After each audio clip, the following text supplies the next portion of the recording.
ఓం శ్రీ గణేశాయ నమః. శ్రీమాత్రే నమః. శివాయ గురవే నమః. శ్రీకృష్ణ పరబ్రహ్మణే నమః. శ్రీరామాయ నమః. శ్రీ గురుభ్యో నమః. సచ్చిదానందరూపాయ విశ్వోత్పత్యాదిహేతవే తాపత్రయ వినాశాయ శ్రీకృష్ణాయ వయం నమః. ప్రియ భగవద్బంధువులరా, మోహనవాణి ఛానల్ ద్వారా దత్తాత్రేయ ప్రభు యొక్క 24 గురువులలో నిన్నటి రోజున 12 మంది గురువుల గురించి విన్నాం. ఈరోజు మిగిలినటువంటి 12 మంది గురువుల యొక్క వైభవాన్ని తెలుసుకునే ప్రయత్నం చేద్దాం మన మోహనవాణి ఛానల్ ద్వారా. ఈ రోజున 13వ గురువు ఏనుగు. నువ్వు రాజువు కాబట్టి అడవిలో స్వేచ్ఛగా సంచరించేటటువంటి మదపుటి ఏనుగుల్ని ఏ విధంగా బంధిస్తారో నీకు బాగా తెలుసు కదా మహారాజా అంటున్నాడు దత్తాత్రేయ ప్రభువు యదు మహారాజు తోటి. ఒక పెద్ద గొయ్యితో అవుతారు, దాని మీద సన్నటి బలహీనమైన కర్రలు పరుస్తారు, దాని మీద గడ్డి పరుస్తారు. ఆ కర్రల మధ్యలో ఒక పెద్ద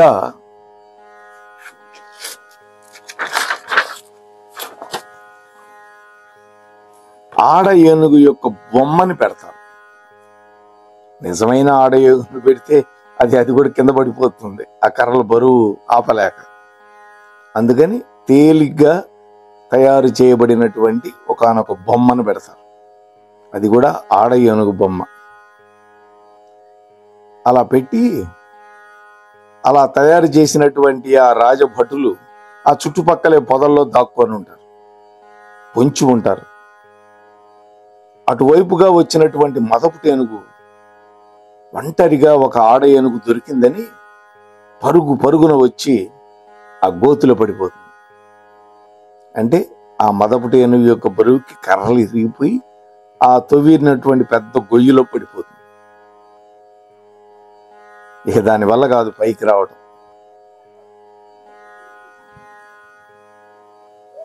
చూసారా?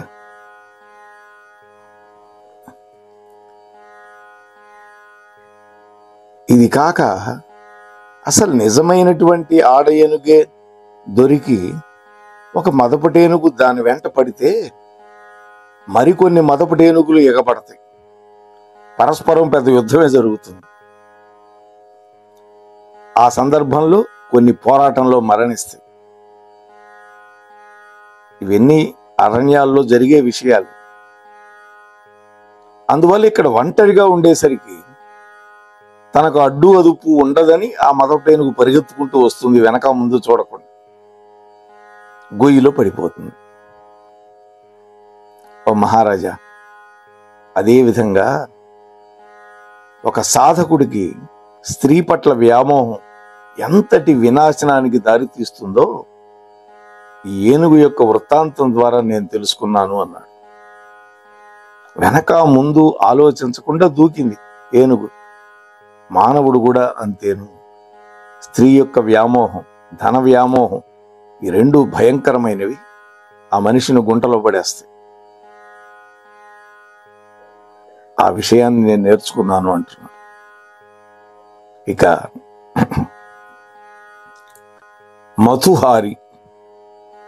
మధుహారి అంటే తేనె తుట్టిల నుంచి తేనెను సేకరించేవాడు.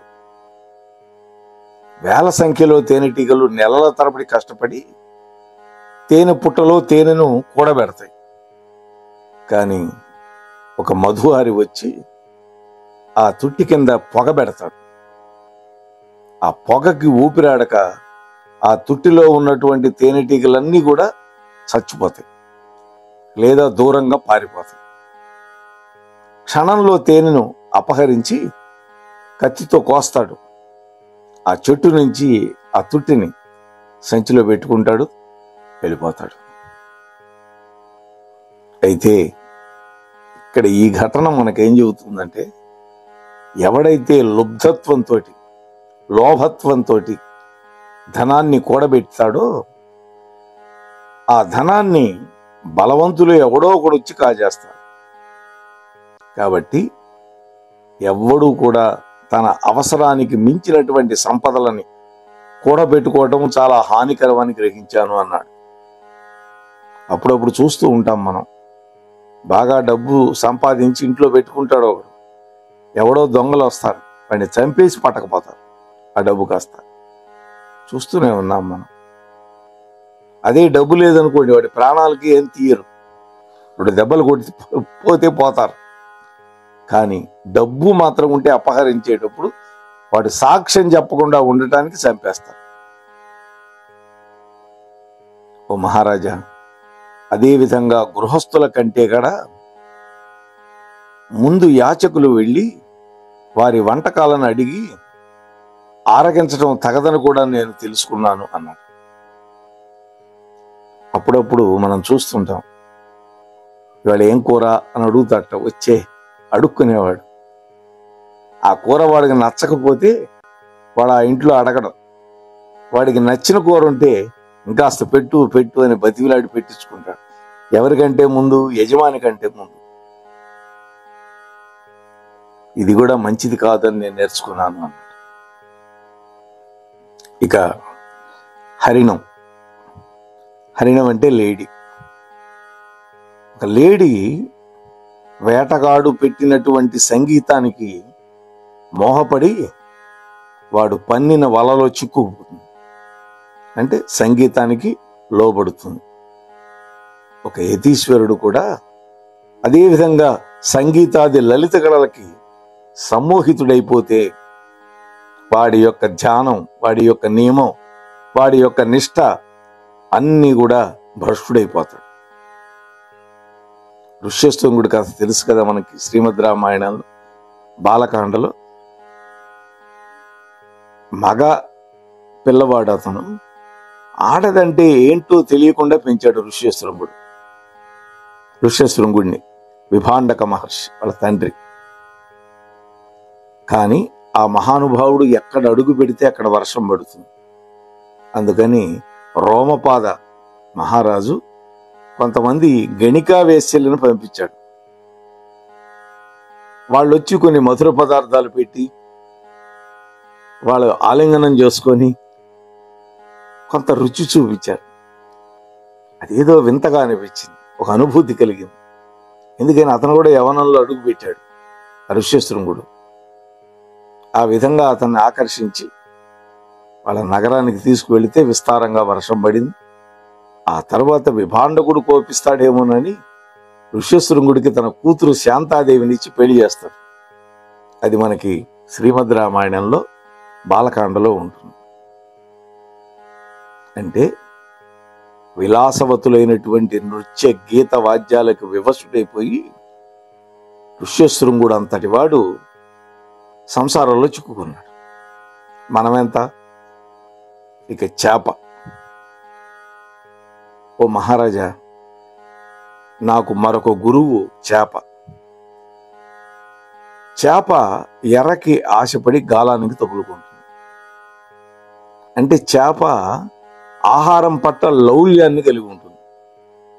దానికి ఇంతకు ముందే కడుపు నిండి ఉండొచ్చు, కానీ ఒక వానపామును చూడగానే ఆ గాలానికి వెళ్ళి టక్కన తినటానికి ప్రయత్నం చేస్తే ఆ ముళ్ళు అంగిట్లో దిగబడుతుంది, బెండు ముక్కు మునుగుతుంది, టక్కన జాలరి పైకి లేపుతాడు, వచ్చి ఒడ్డున పడుతుంది, గిలగిలా తన్నుకొని చూస్తుంది. ఆ తర్వాత వాడు బుట్టలో వేసుకుని వెళ్ళిపోతాడు. అంటే ఇక్కడ ఆ వానపాము ఎర్రకి లౌల్యపడి గాలానికి తగులుకుంది. అంటే ఏమిటి ఇక్కడ? ఎవరినైనా సరే జిహ్వ చాపల్యం అనేది ప్రాణాలు తీసేస్తుంది. జిహ్వా అంటే రుచి. అందుకనే యోగులు కూడా జిహ్వేంద్రియాన్ని జయించడం చాలా కష్టం. దీన్ని గనక జయిస్తే అన్నింటినీ జయించినట్లే. ఈ రహస్యాన్ని నేను చేప నుంచి నేర్చుకున్నాను అన్నాడు. నడిచే దేవుడుగా ప్రఖ్యాతి పొందినటువంటి పరమాచార్య కూడా ఒకానొకప్పుడు తోటకూర రుచికి మైమరిచిపోయి ఆ వంటవాడిని పొగిడేట. ఓ, స్వామివారికి తోటకూర అంటే ఇష్టమని భక్తులందరూ లేత లేత తోటకూర తెచ్చి పెడుతున్నారు. రోజు వంటవాడు వండుతున్నాడు. ఏమిట్రా అని అడిగాడు ఒకరోజు. రోజు తోటకూరేనా? అవునయ్య గారు, మీకు చాలా ఇష్టమని అన్నారు కదా, మొన్న బాగుందన్నారు కదా, అందుకని భక్తులు అందరూ తెస్తున్నారు. అప్పుడు ఆయన నాలిక కరుచుకున్నాడు. వెంటనే 3 రోజుల పాటు గోశాలలో ఉపవాసం ఉన్నాడు ఆయన. కేవలం ఆవు పేడ తీసి నాలిక మీద రాసుకొని ఉపవాస దీక్ష చేసి, ఒక సన్యాసినైనటువంటి నేను జిహ్వని జయించకపోతే ఇంకేం చెప్తాను నేను నా దగ్గరకు వచ్చే వాళ్ళకి? ఇది మహాత్ముల యొక్క లక్షణం. కాబట్టి జిహ్వ చాపల్యం అనేది ఒక సన్యాసిని కూడా పడగొట్టేసింది. మామూలు వాళ్ళ పరిస్థితి ఇంకేముంటుంది? ఆ తరువాత పింగళ అనేటువంటి ఒక వేశ్య విదేహ రాజ్యంలో ఈ పింగళ అనేటువంటి ఒక వేశ్య జీవిస్తూ ఉన్నది. చాలా అందగత్య. మంచి ధనవంతులకు గాలం వేయడం, వాళ్ళని బికారులుగా మార్చేసేవే దాని వృత్తి. చింతామణి మనం డ్రామా చూసాం కదా, అట్లాగే ఉంటుంది. ఒకనాటి సాయంకాలం అద్భుతంగా సింగారించుకొని తన భవనం యొక్క గుమ్మంలో నిలబడింది విటుల కోసం. వీధిని పోయే ధనవంతులను పసిగట్టి ఆకర్షిద్దామనేటువంటిది ఆశ దానికి. గంటలు గడుస్తున్నాయి, కానీ ఎవ్వడు కూడా ఈమెకేసి కన్నెత్తి కూడా చూడల. అయినా కూడా ఆశగా అట్లాగే నిలబడుకున్నది. ఇంతలో చీకట్లు ముసురుకున్నాయి. వెన్నెల గుడ్డిగా కాస్తోంది. పింగళ ఒకసారి లోపలికి వెళ్ళి మళ్ళీ తన సింగారానికి సవరింపులు చేసుకొని మళ్ళీ వచ్చి నిలబడింది వాకిట్లో. వీధిలో జనసంచారం తగ్గిపోయింది. అర్ధరాత్రి వేళ కదా, అప్పుడైనా సరే విటులు వస్తారని ఆశగా అట్లాగే నిలబడి ఉంది. ఏ మాత్రం ఫలితం లేదు. కాళ్ళు లాగుతున్నాయి, విసుగు వచ్చేసింది. ఇక నిలబడలేక లోపలికి వెళ్ళి తన యొక్క మెత్తటి హంసతూలిక తలపం మీద నడుము బాల్చింది ఆ పింగళ. అంతలో వాకిట గుమ్మం దగ్గర ఏదో అలికిడైతే ఎవడో విటుడు వచ్చుంటాడనుకొని చివాలను లేచి చెరచెర గుమ్మంలోకి వచ్చింది. ఎవ్వరూ లేరు. అంతా గుడ్డి వెన్నెల, చెట్ల నీడలు, సగం నిద్రలో ఉలిక్కిపడినటువంటి పక్షుల యొక్క కూతలు, అంతటా నిశ్శబ్దమే. ఒక్కసారిగా ఆ పింగళ హృదయంలో తుఫాను చెలరేగింది. నేనేమిటి, నేను చేస్తున్న పనేమిటి, అసలు నా జన్మకు ప్రయోజనం ఏంటి? ఎంతమందిని బికారులను చేశాను, ఎంతమంది భార్యలు నా మూలంగా అగచాట్లు పడ్డారు, ఇప్పటికి ఎంత కూడబెట్టాను. నేను చచ్చేటప్పుడు ఇందులో ఏమాత్రం ఒక్క చిల్లి గవ్వ కూడా పట్టుకెళ్ళలేను కదా. నేను చేసిన ఈ ఘోరమైనటువంటి పనులకి నరకానికే వెళతాను. అక్కడ నేను అనుభవించే యాతనలు భయంకరంగా ఉంటాయి. నేను చస్తే ఒక్కడైనా అయ్యో పాపం అంటాడా? ఈ దిక్కుమాలింది చచ్చింది, పీడ విరగడైంది ఈ ఊరికి అనుకుంటారు.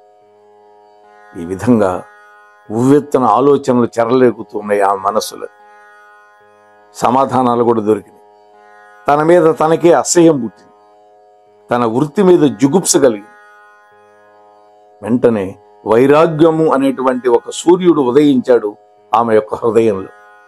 అయ్యయ్యో, ఎన్ని సంవత్సరాల అద్భుత జీవితాన్ని నేను వ్యర్థం చేసుకున్నాను. ఒక్కరోజైనా హరినామస్మరణ చేయలేదే. అనంత సుఖప్రదుడు, మనశ్శాంతి కారకుడైనటువంటి ఆ భగవానుణ్ణి, చేరువలో ఉన్నటువంటి పెన్నిధానాన్ని మరచిపోయి ఎవడెవడో సుఖాలు ఇస్తాడని, డబ్బులు ఇస్తాడని ఎండమావుల వెంట పడి పరుగులు తీశాను. ఛీ, ఇక ఆ జీవితానికి స్వస్తి పలుకుతాను. ఈ విధంగా ఒక కఠినమైన నిర్ణయానికి వచ్చింది ఆ పింగళ. ఆ క్షణం నుంచి తన శేష జీవితాన్ని హరినామస్మరణతో గడిపేసింది. ధర్మకార్యాలు చేసింది, తీర్థయాత్రలు చేసింది. తాను చేసినటువంటి పాప పంకిలాలని ప్రక్షాళనం చేసుకొని మనశ్శాంతితో ఒకానొక రోజు శరీరాన్ని విడిచిపెట్టింది. ఓ యదు మహారాజా, ఈ వేశ్య యొక్క జీవితం నాకు నేర్పిన పాఠం ఏంటో గ్రహించావా? ఆశ అనేది దుఃఖప్రదమని, వైరాగ్యం సుఖప్రదమని నేను గ్రహించాను మహారాజా అన్నాడు. ఇక కుర్రరము అంటే లకుముకు పిట్ట, చాలా చిన్న పిట్టది. ఆ పిట్ట ఎక్కడో ఒక మాంసం ముక్కను సంపాదించుకొని ముక్కున కరుచుకొని తన గూటికి ఎగురుతూ వచ్చింది. ఇంతలో మరొక పెద్ద పక్షి చూసింది. ఆ లకుముకిని వెంటపడింది. ఈ చిన్న పిట్టకి భయం పుట్టింది.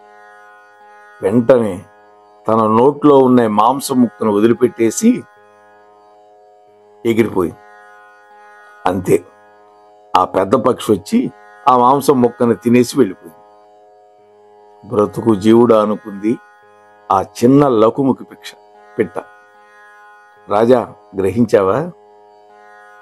మరొకరికి కన్ను కుట్టే వస్తువు గనక మన దగ్గర ఉంటే అది మన ప్రాణాలకే ముప్పు తెస్తుంది. బలహీనుడు ఈ రహస్యం తెలుసుకోవాలి, లేదా ఆపదల్లో కూరుకుపోతాడు.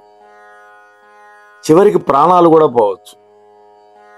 అంటే లకుమికి పిట్ట ఎప్పుడైతే తన నోట్లో ఉన్న మాంసం ముక్కను వదిలిపెట్టిందో ఆ పెద్ద పక్షి ఆ మాంసం ముక్క పట్టుకొని వెళ్ళిపోయింది. దానికి ఈ పక్షితో పని లేదు. లేకపోతే దీన్ని చంపైనా సరే ఆ మాంసం ముక్క పట్టకపోయి ఉండేది.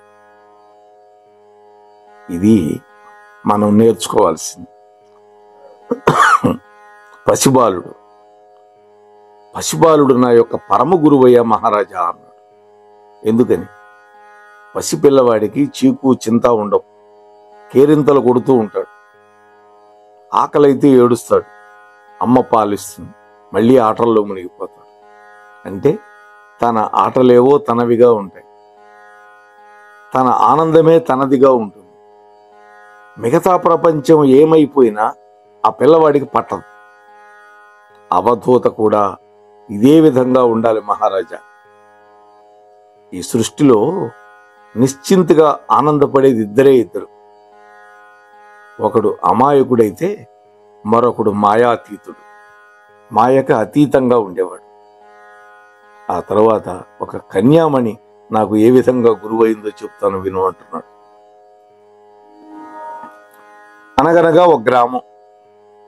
ఆ ఊళ్ళో ఒక కన్యామణి ఉన్నది. మంచి రూపం కలిగింది, యవ్వనంలో ఉంది, చక్కటి గుణవతి, శీలవతి. పెళ్లి సంబంధాలు వస్తున్నాయి. వచ్చిన వాళ్ళు చూస్తున్నారు, వెళుతున్నారు. ఇంకా ఏ సంబంధం కూడా ముడిపడాల ఆ అమ్మాయికి. ఒక రోజున ఆ పిల్ల తల్లిదండ్రులు ఏదో పని మీద గ్రామాంతరం వెళ్ళారు. ఆ సమయంలో పొరుగురు నుంచి మగ పెళ్లి వాళ్ళు వచ్చారు ఈ పిల్లను చూద్దామని. పెళ్లి కొడుకు, అతడి తల్లిదండ్రులు, బంధుమిత్రులు ఒక 5-6 మంది వచ్చారు. ఈ కన్యామణి స్వయంగా స్వాగతం పలికి వాళ్ళ కాళ్ళు కడుక్కోవడానికి నీళ్లు ఇచ్చింది, తడి ఒత్తుకోవడానికి తువాళ్ళు ఇచ్చింది, నడవాలో చాపలు పరిచి లోపలికి ఆహ్వానించి చక్కగా కూర్చోబెట్టింది, తాగడానికి చల్లటి మంచినీళ్ళు ఇచ్చింది కుండలో నుంచి. ఇప్పుడే వస్తానుండండి అంటూ వంటగదిలోకి వెళ్ళింది. ఏదైనా పలహారం చేసి పెడదామని డబ్బాలు వెతికింది. వరిపిండి తీసింది, పళ్ళెల్లో పోసి 2 చేతులతో తడిపి ముద్ద చేస్తోంది, మన పూరి పిండి పిసికినట్టు. ఆ కదలికకి గాజులు గలగల్లాడుతూ ఉన్నాయి.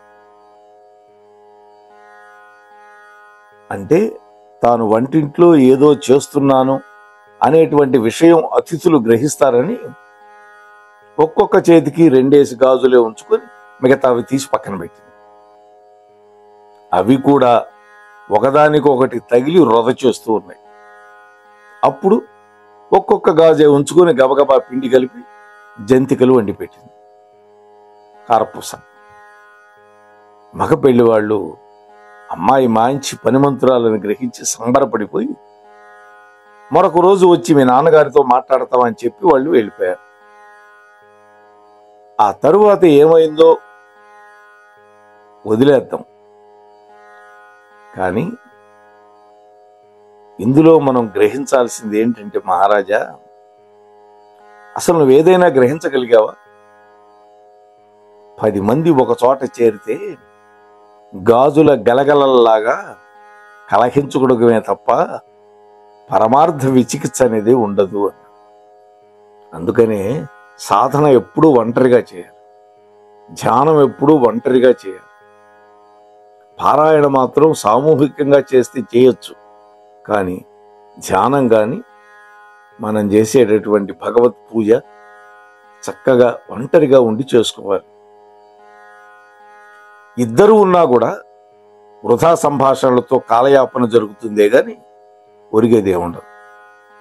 అందువల్ల నిరాటంకంగా ధ్యానం సాగాలి అంటే, అంతర్దృష్టి విస్తరించాలి అంటే సాధకుడు ఎప్పుడూ ఒంటరిగానే ఉండాలి.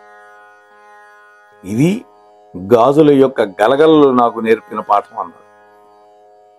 2 గాజులు ఉన్నా కూడా శబ్దం వచ్చి వాళ్ళకి అర్థమైపోతుంది అనుకొని ఒక్కొక్క గాజు ఒక్కొక్క చేతికి ఉంచుకుంది కదా. ఇద్దరున్నా కూడా వాళ్ళు మాటలు పెట్టుకుంటారు, మీరు చెయ్యాలనుకున్న సాధన మాత్రం పక్కదారి పెట్టిపోతుంది. ఇది. ఇంకా శరకారుడు.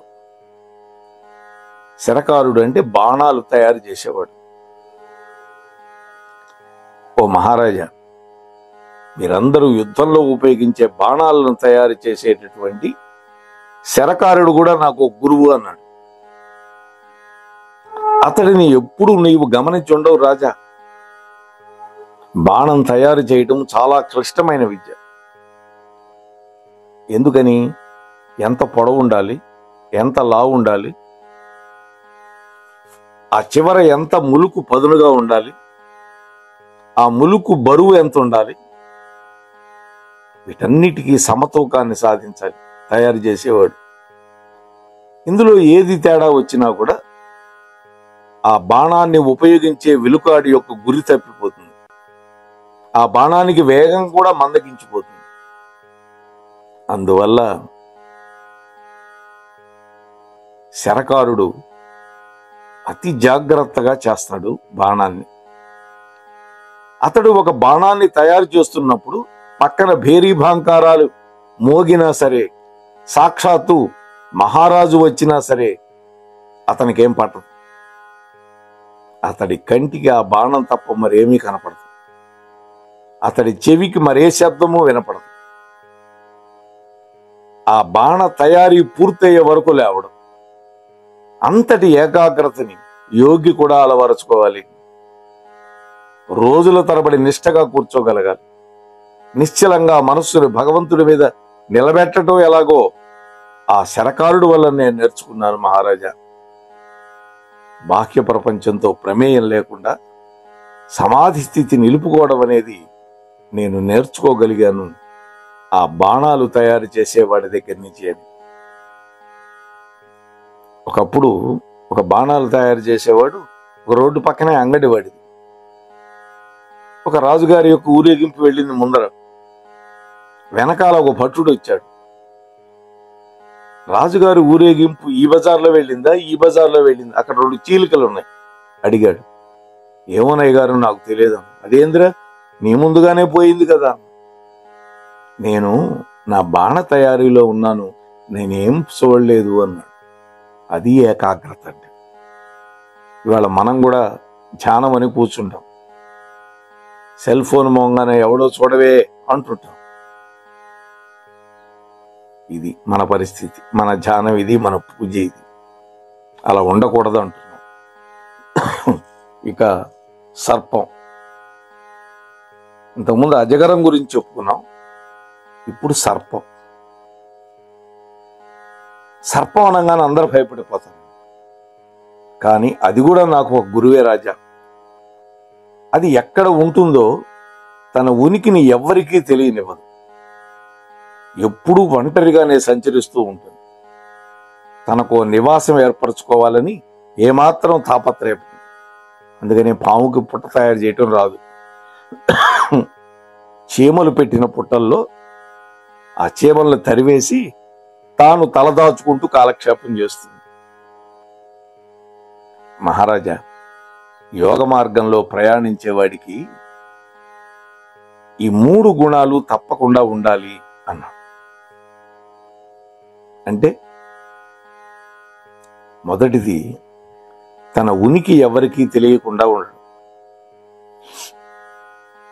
ఒక యోగం చేసేవాడికి ఉనికి తెలిసిపోతే 10 మంది వచ్చి చేరి మాకు ఇది చెప్పండి, అది చెప్పండి, మా గేదె తప్పిపోయింది, ఇలాంటివన్నీ అడుగుతుంటారు.